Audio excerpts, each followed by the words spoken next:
South Africa lose another match at the Cricket World Cup, this time against Pakistan.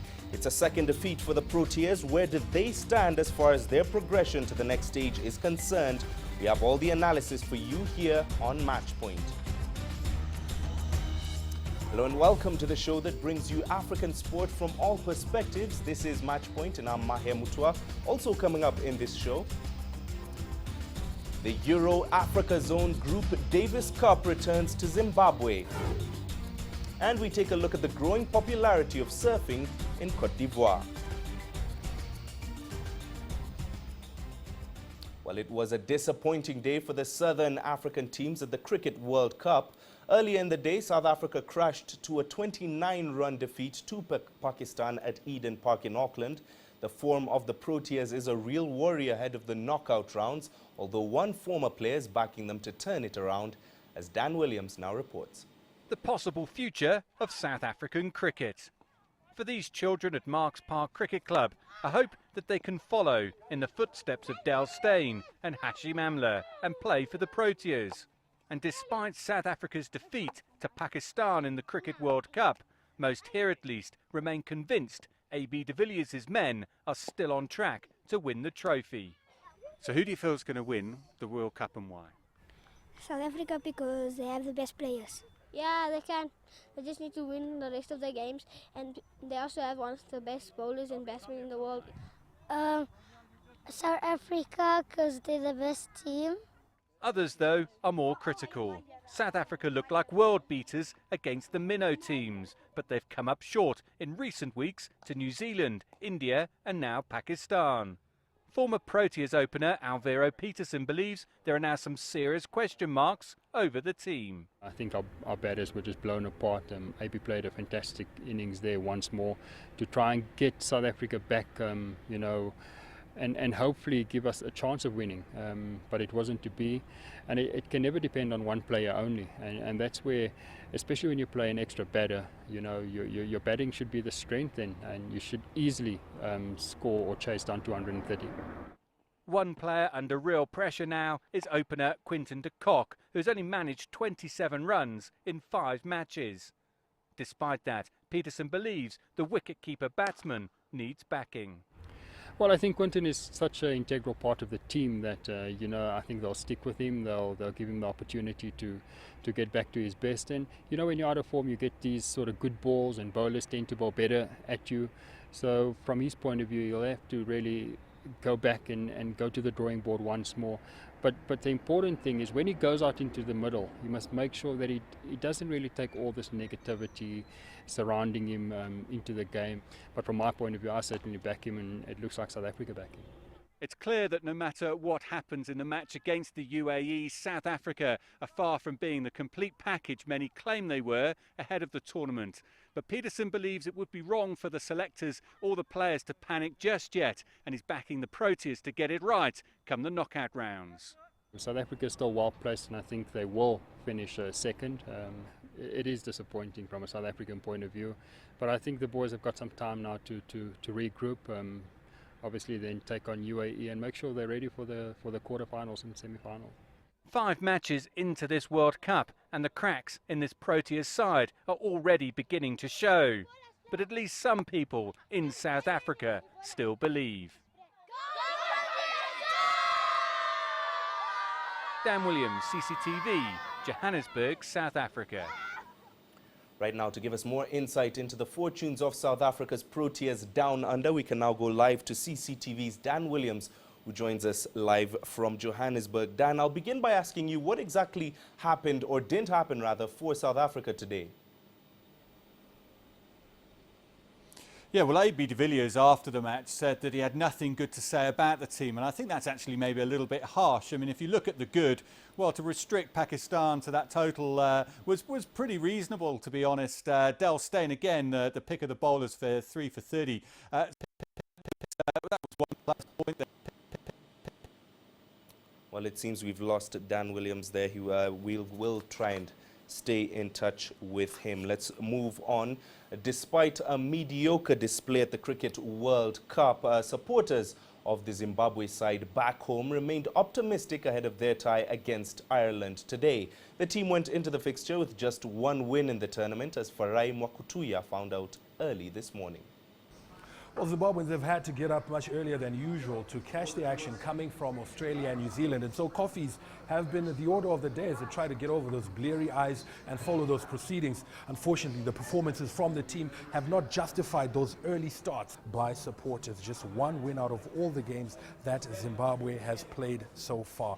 That has, however, not dampened the spirit of Zimbabweans who still turn up at sports clubs like this to watch in the hope that their team can turn things around. And today is one of those days where they believe that can happen. Zimbabwe coming up against Ireland, a non-test team that they're expecting to get a result from. Ireland, however, has already caused an upset at this World Cup and is knocking on the door to get into the test playing status, and so it may not be as easy as Zimbabwe expects. All fans here can do, though, is sit, wait and watch to see if their team can deliver.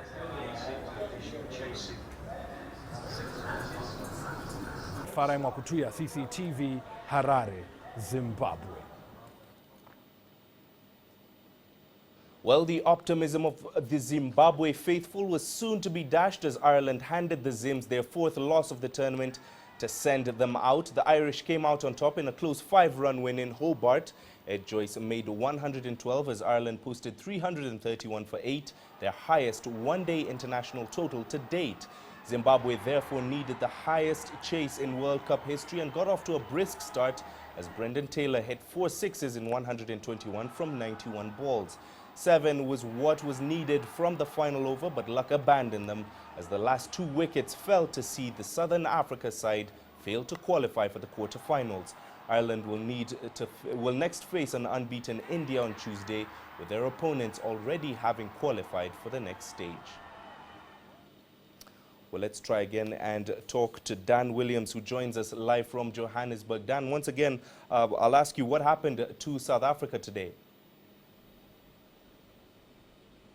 Yes, sorry about the gremlins on the line. Yeah, it looks as A.B. de Villiers afterwards said that he had nothing good to say about this Proteas side. But that I thought was a little harsh, considering that they did manage to restrict Pakistan to a pretty reasonable total, and they would have fancied chasing that down, it has to be said. And of course, A.B. de Villiers once again starring with the bat, although he too would be disappointed that he didn't manage to see that through. But then comes the bad, and you have to say that there is a real question mark over the way that they managed to get that fifth bowler, or those 10 overs, out of this side. And between A.B. de Villiers and J.P. Duminy, they managed to leak 77 runs, and that's just not good enough, and that will be a big question mark going forward. And the other thing, of course, is Quinton De Kock, which you heard there, Alvaro Peterson saying that he backs him, but how long will the selectors back him? If he fails again against the UAE, I think that there might well be, the Proteas selectors might well be looking at trying to change things around and maybe taking more drastic action, because it seemed as though there was just impatience as far as the batsmen were concerned. Obviously, South Africa have stolen the headlines at this World Cup by hitting over 400 runs on 2 occasions already here, but it just seemed as though there was a bit of impatience, not allowing themselves to get in and chase down what was a modest total, and that, for me, was where it all went wrong for them today. Well, Dan, still on the comments of the skipper, A.B. de Villiers, after the match, he still, of course, spoke of having the desire and ability to lift the World Cup trophy. Is that still in South Africa's grasp? Well, yes, I think it is still, although there will be some serious question marks over this side now. They were one of the pre-tournament favourites, and that certainly will be beginning to slide a little bit, and that self-doubt will obviously start to creep in. But any side with Del Steyn, A.B. de Villiers and Hashim Amla, all of them match winners in their own rights, cannot be written off. As I talked a little earlier about that Quinton De Kock scenario, one possible way forward would be for A.B. de Villiers himself to take the gloves and keep wicket as well, thereby allowing somebody like Riley Rousseau to come into the side side who's in form, allowing them to drop Quinton De Kock. It might also they might also look to play with 5 frontline bowlers. So for me, I just feel the balance of the side is wrong. But it's in saying that it also comes down to the fact that apart from the top performers, the likes of AB and Dale Steyn, some of the rest of the team are just not standing up right now. And if this side is to go forward, they really need all of the team now to start firing. It looks like they're going to potentially play Sri Lanka or Australia, depending on who wins the match tomorrow. So potentially Sri Lanka in the quarterfinals. And of course from there, well, we have to see whether they've got that big match temperament, because so far that is the big question mark against this side. Finally, Dan, let's talk Zimbabwe. Of course, they're out of the tournament after the loss against Ireland today. What's the takeaway from the team? Well, they will be obviously bitterly disappointed that they didn't quite get over the line against Ireland. They would have fancied their chances of that against another of the minnow sides. But overall, I think that they have to be, they'll be going away feeling reasonably contented, I feel. They have certainly leave with no disgrace. They were competitive against South Africa.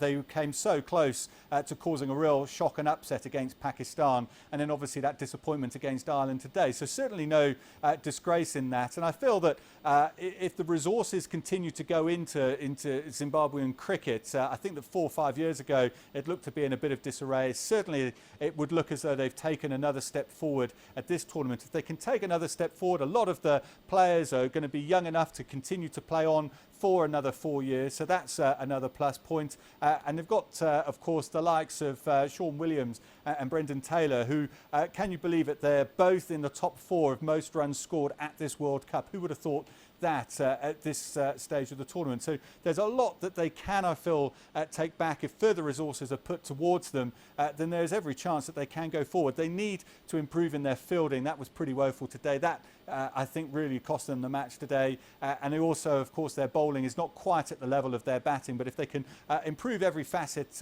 of their game, then there's every chance that they could be much more of a force come 4 years' time. All right, Dan, so 1 out, 1 still in it at the ICC Cricket World Cup. Thank you very much for speaking to us. That was CCTV's Dan Williams joining us live from Johannesburg. Well, it's time for us to take another quick break here on Match Point, coming right up. The Euro-Africa Zone Group Davis Cup returns to Zimbabwe after almost a decade.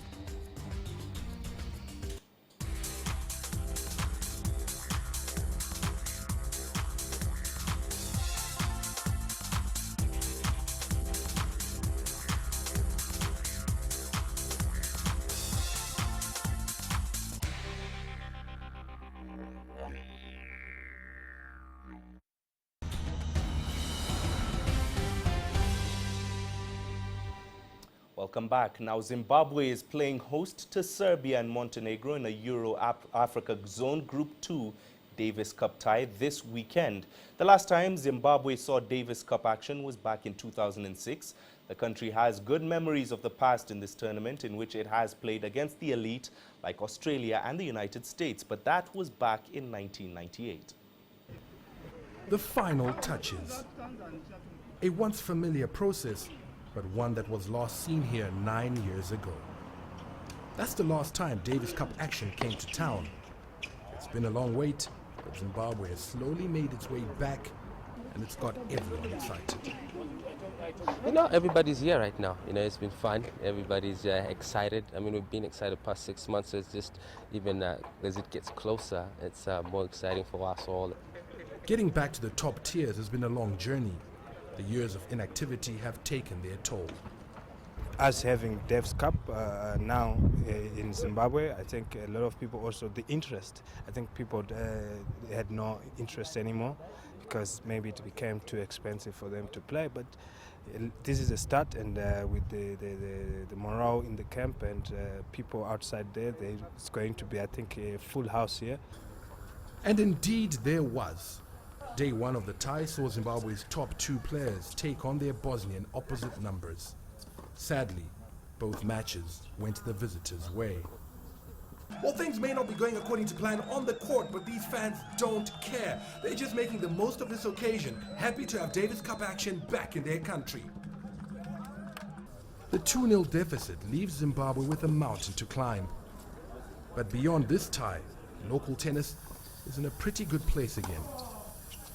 Zimbabwe once had a hugely successful junior development program that unearthed talent from some of the most impoverished suburbs.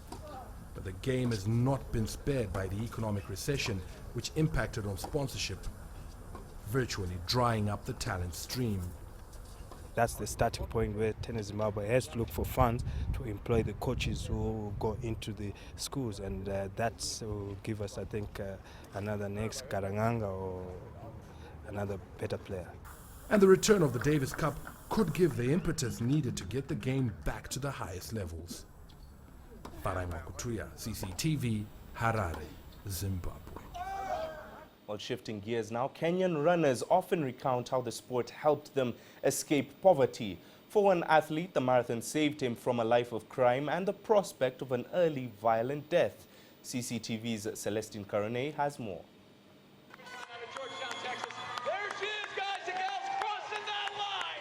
When Yvonne Ngatich crawled home in the Austin Marathon last month, she was celebrated for what many called a heroic finish. The 29-year-old Kenyan led the race for the better part before her body gave in about 2 meters to the finish. But the last 2 kilometers, I don't remember. Finish line, I have no idea. This isn't the first time a Kenyan athlete has struggled to complete the 42-kilometer run. In April 2014 in Italy, Eliud Magut fell 3 times before race officials put him in an ambulance. Almost 11 months on, Magut is back in training for the next marathon. I ran very fast that day and it was so humid, so the glucose levels in my body went too low. I saw that I'm almost at the finish line and I told myself I can keep falling and getting up as long as I get to the finish. Sometimes can be a lack of training, but is definitely not easy to predict. Can be something to do with the food. It's not easy to say. Let me say that marathon itself is a bit mysterious.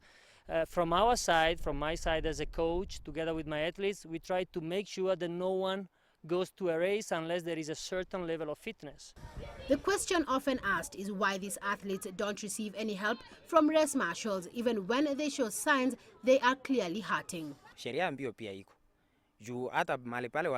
Athletics has its rules. If they had helped me up and to the finish line, then I would be disqualified, and nobody wants that.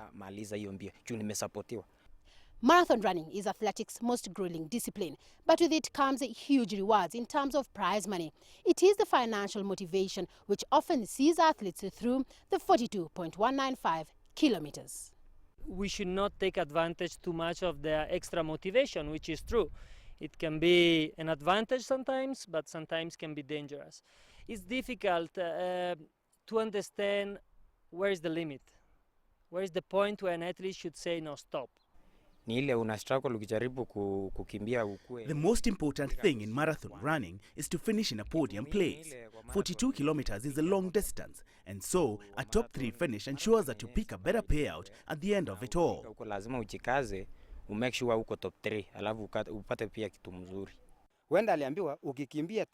An athlete is often given a target of time in a race, and many a times it ties to the amount that you'll earn.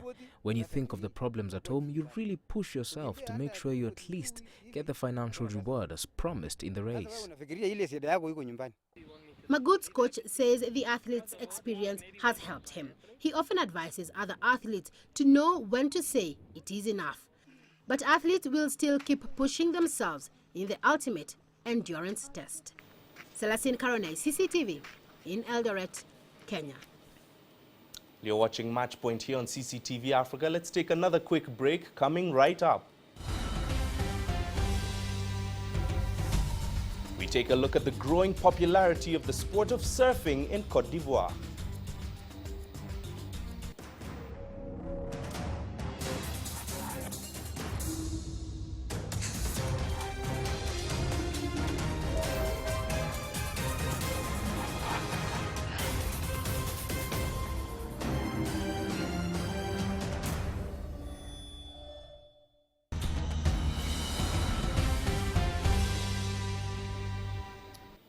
Welcome back. Now, it may not seem like it, but surfing is growing stronger and stronger in popularity in coastal African countries, with some even predicting a swell in surf tourism in the coming years.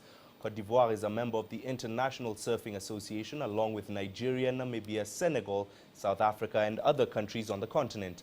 However, some young people in coastal communities, such as Côte d'Ivoire, have struggled with participation in the sport due to high equipment costs.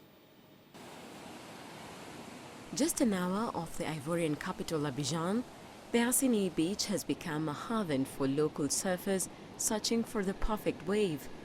The area's sandy beaches and ocean currents are the perfect spot in Côte d'Ivoire's more than 480 kilometers of coastline facing the Atlantic Ocean. I love it because, first of all, it relaxes me. It gives me good vibes.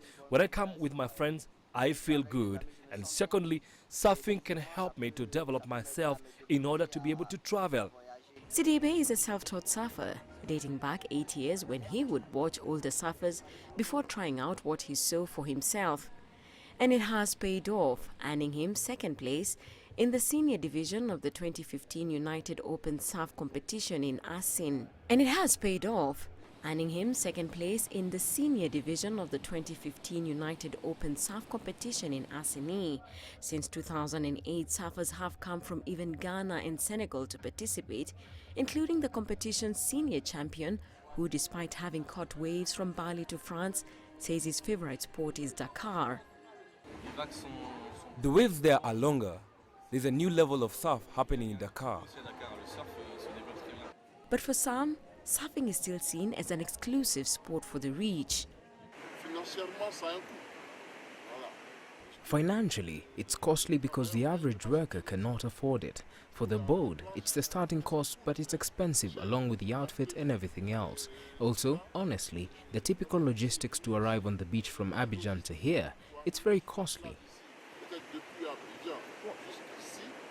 The continent could be about to ride the wave of a surfing boom.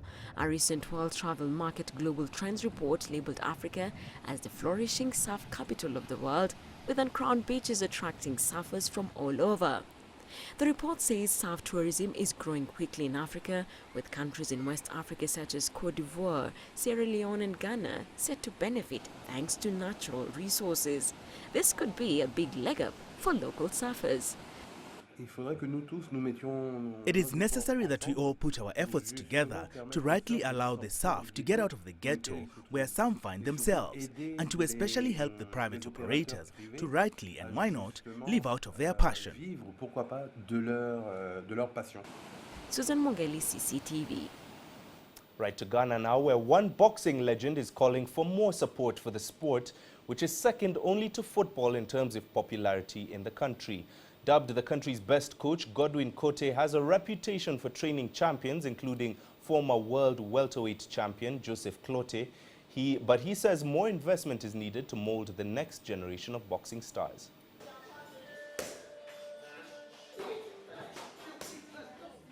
My name is Godwin Jani Kote, also known as Alloway, and I've been doing this job as a coach for the past 27 years.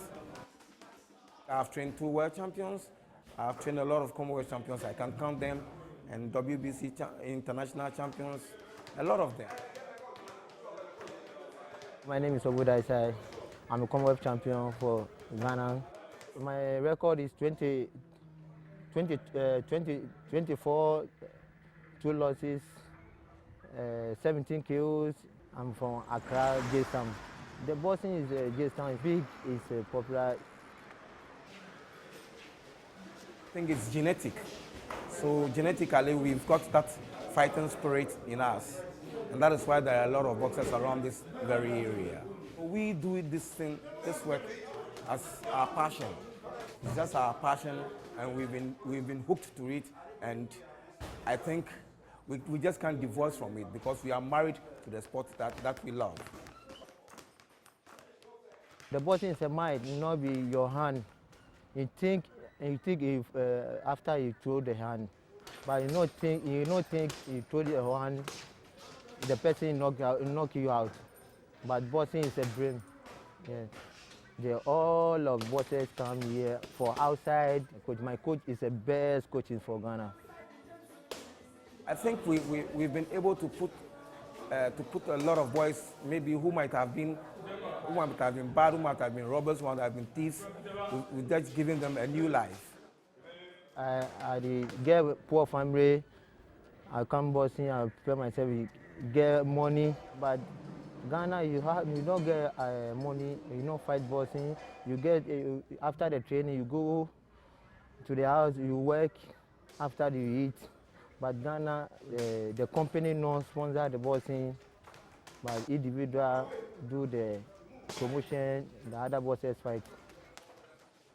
All government investment goes into football, and if a percentage of what goes into the football can be shifted to the other sports, including boxing, I think we can produce a lot of champions, because you are here, even look at what the place you are standing.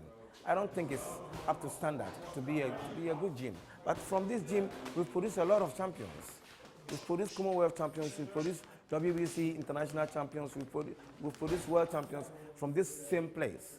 So if we have the infrastructure, if we have the facilities, we can produce a lot more. My next fight is March 27 for Accra Sports Stadium. I'll fight for my opponents of Kenya. Right now, I'm challenger. I know I'm the champion. I'm challenger right now. I'll go to the ring and win my title and come home. My family, my supporters get happy. Jamestown, Accra get happy. Yeah.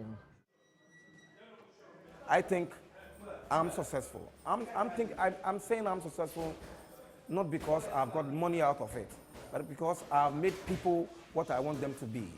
And with that, I think I'm successful. Finally, tomorrow marks the start of this year's Africa Under-20 Football Championships. The 2015 edition marks the 20th anniversary of the event and will be held in Senegal. The tournament runs all the way to the 22nd of March with an added incentive for all semi-finalists, as they will seal automatic qualification to the 2015 Africa Under-20 World Cup in New Zealand in May. So in honor of the 20th anniversary of the championship, this week on Matchpoint Top 5, we take a look at the best performers at the tournament in history. At number 5 are one-time champions Algeria. 5 teams have won the trophy just once, and the North Africans won the inaugural edition in 1979. But the North Africans sit at number 5 due to the fact that they are also 3-time third-place runners-up in 1981, 1983 and 1989. Cameroon are at number 4 on our list. They also won the trophy once, back in 1995. However, the Indomitable Lions were also runners-up on 4 occasions, namely in 1981, 1993, 2009 and 2011. At number 3 on our list is Ghana. The Black Satellites won the trophy in 1993 and next in 1999 on home soil against Nigeria, before picking it up once again a decade later in 2009. They were also runners-up in 2001 and 2013. Egypt have won the Continental Crown on 4 different occasions. In 1991, they clinched their second title on home soil in a 2-1 scoreline against Côte d'Ivoire. In 2003, they defeated the same opponents once again in a final that included future stars Ahmed Fati and Yaya Toure on opposite sides. Finally, at number 1 is the team that has won the Under-20 title a record 6 times and will be looking to add to that number this time around. The Flying Eagles of Nigeria top our chart on best performers at the Under-20 African Championships and came close to adding to this impressive number when they lost out in the finals on 2 occasions in 1999 and 2007. Well, that does it for this week's edition of Matchpoint. Remember, you can send your feedback to matchpoint@cctv.com. Our Facebook page is CCTV Africa. Our Twitter handle is @CCTV News Africa. Thanks for watching. I'm Mahia Mutua. As always, we leave you with some images from the sporting highlights this past week.